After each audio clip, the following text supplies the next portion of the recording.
अस्सलामुअलैकुम वरहमतुल्लाहि वबरकातुहू मेरे प्यारे बहनों और भाइयों। आज का हमारा मौजू है सच बोलने के फ़ायदे। सच बोलना एक बहुत अच्छी आदत है और सच बोलने के बहुत से फ़ायदे हैं।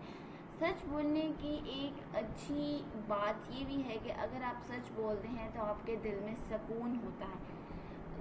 क्योंकि जो लोग झूठ बोलते हैं उनको सिर्फ यही डर होता है कि हमारा झूठ पकड़ा ना जाए, किसी को हमारे झूठ के बारे में पता चल गया तो हमारा क्या होगा। लेकिन जो सच बोलता है उसके दिल में इस तरह कुछ नहीं, वो सुकून में होता है कि मैंने तो झूठ बोला ही नहीं है, तो मैंने तो सच ही बोला था, तो जो होगा वो देखा जाएगा। उसको होता है मैं ठीक हूँ, मुझे कोई कुछ भी नहीं कह सकता क्योंकि मैंने सच बोला। लेकिन जो झूठ बोलते हैं उसके दिल में हमेशा यही होता है कि अगर मेरा झूठ पकड़ा गया तो क्या होगा, अगर किसी ने मेरा झूठ देख लिया या उसने मेरे झूठ के बारे में उसको पता चल गया तो वो मेरे बारे में क्या सोचेगा। उसको इस तरह की बेचैनी सी होती है, इसलिए हमें झूठ नहीं बोलना चाहिए। तो आज के लिए इतना ही, इजाज़त है, मिलते हैं अगली वीडियो में। अल्लाह हाफिज़।